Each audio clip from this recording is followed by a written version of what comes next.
Hello लोगोफोर गासै नायगिरि बिथांमोननिसिम आंनि अननाय आरो मोजां मोननायखौ जासिहरबाय। लोगोसे नोंथांमोनखौ आंनि चेनेलाव बरायबाय। नोंथांमोना दिनै बिखौ नायलांदोलाय, बियो जाहैबाय मुलुगनां सानफोरनि जेनेरेल नलेज एबा जिके बा गियान खौरां। माने बियो मुलुगनि सिदे वर्ल्डआव माने मा सानखौ फालिनाय जायो, बियो जोंनि इण्डियाननि नङा दे, वर्ल्डनिनो, बुहुमनिनो आरोना। से नाम्बाराव नायनाय 8 सेप्तेम्बरखौ मा सान हिसाबै फालिनाय जायो? से नाम्बाराव फिननाया जाबाय मुलुगनां थुनलाइयारि सान। बेखौ बुंदों इंलिसाव वर्ल्ड लिटारेसि डे। दानिया 2 नाम्बाराव नाय 19 मार्चखौ मा सान हिसाबै फालिनाय जायो? 19 मार्चखौ दे गोसोआव लालां नोंथांमोन।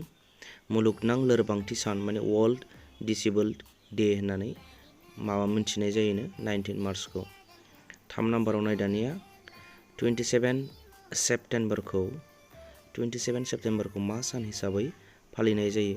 फिननाया नाय मुलुगनां दावबायारि सान माने world tourism day they 27 सेप्तेम्बरखौ।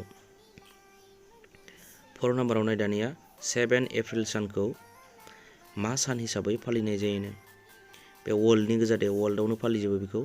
7 April सानखौ मा सान हिसाबै फालिनाय जायो? फिननाया नाय एन्टि स्मकिं डे हिसाबै फालिनाय जायोनो दे। 5 नाम्बाराव नाय 1 मेखौ मा सान फालिनाय जायोनो? 1 मे 1 मेखौ दे लेबार डे होननानै फालिनाय जायोनो दे, बे लेबारफोरनि थाखाय। ओमफ्राय 6 नाम्बारखौ नाय 16 अक्ट'बरखौ मा सान फालिनाय जायोनो? 16 अक्ट'बर बे जाहैबाय वर्ल्ड फुड डे दे, वर्ल्ड फुड डे।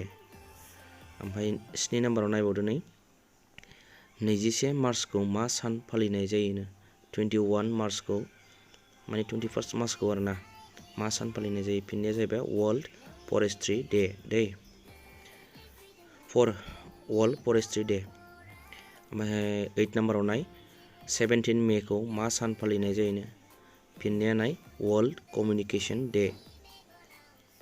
ओमफ्राय 9 नाम्बाराव नाय 8 मेखौ मा सान फालिनाय जायोनो? फिननाया जाहैबाय रेड क्रस डे हिसाबै फालिनाय जायो। 10 नाम्बाराव नाय 8 मार्चखौ मा सान फालिनाय जायोनो?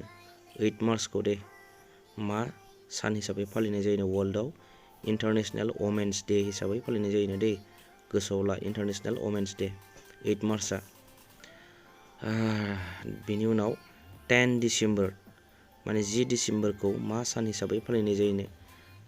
नायदोनि फिननायाव हिउमेन राइट्स डे हिसाबै फालिनाय जायोनो 10 डिसेम्बरखौ।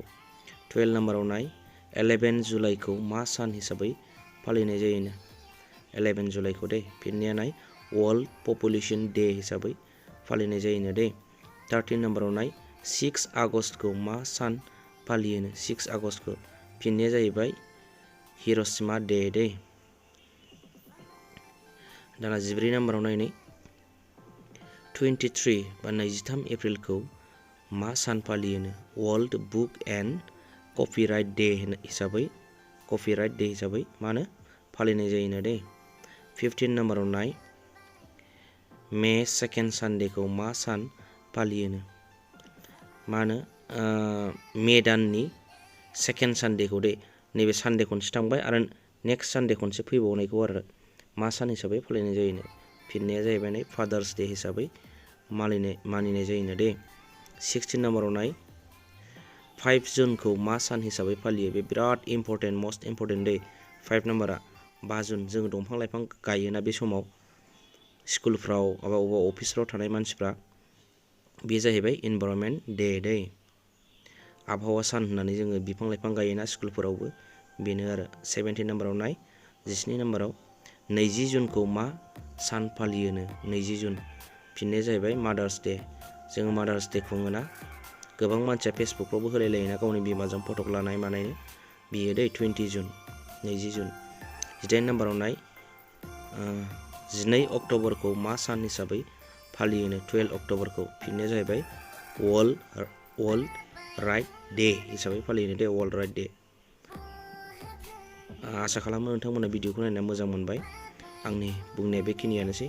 नोंथांमोना मोजां मोनबायबा लाइक खालामना होबानो जाबाय, जाहाथे आङो नेक्स्टआव आरो भिडिअ बानायनो गोसो जाबावो। नोंथांमोना आंनि चेनेलाव गोदानबा अननानै साबस्क्राइब खालामनानै होबानो जाबाय। बाय बाय लोगोफोर।